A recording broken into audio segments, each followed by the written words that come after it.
Well, God bless you once again as we continue our sharing on details. Abraham video number 8. And brothers, sisters, and friends, I don't mind critique. You know, when you think about something that I can do better, I can do right, just put it down right away on your comments. Like this, I read it and I improve. If you prolong, you might forget. So I want to point out again in Genesis 13:12 where Lot is set his tent facing Sodom. Now in Genesis 19:1, after coming back from being taken or abducted, kidnapped, that Abraham went and rescued him. Coming back now on Genesis chapter 1, we found on Genesis chapter 19 verse 1, we found Lot living inside Sodom. He was outside first when he was kidnapped and taken. Now he's inside.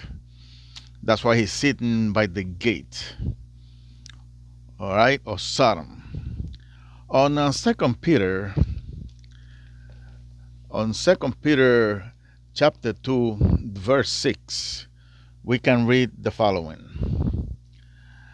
and turning the cities of Sodom and Gomorrah into ashes, condemned them with an overthrow, making them an example into those that after should live ungodly.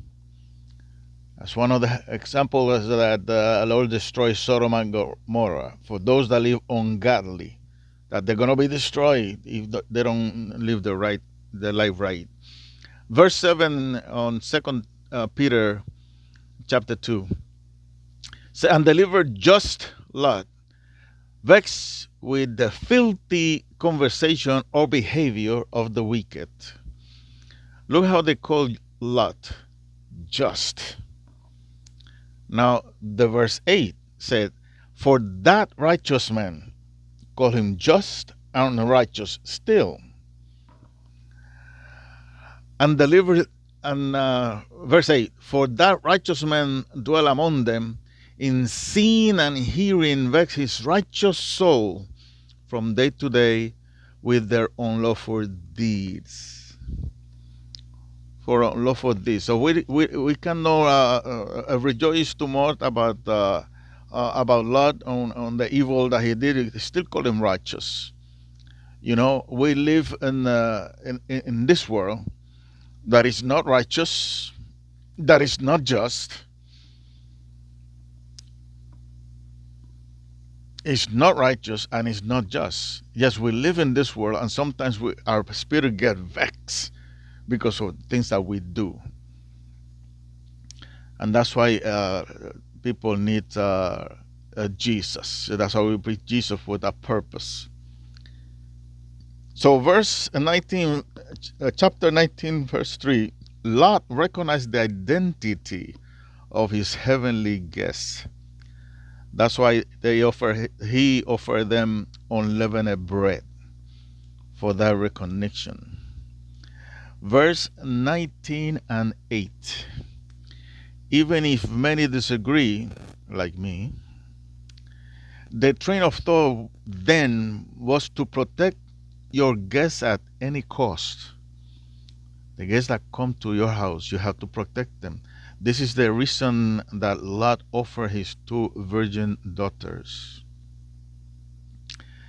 Now, chapter 19, verse 12. The language used here in this verse wake up my curiosity. I read it over and over and over, and I hope you do the same. That's how we learn the scripture, not just to read one time like we read any book or a book of history. No, you don't read the Bible like that. You can take a chapter, you can do that one or two times, nothing wrong about that. But if you take one chapter and you read it over and over and over, you can squeeze the juice out of it. We continue on our next video.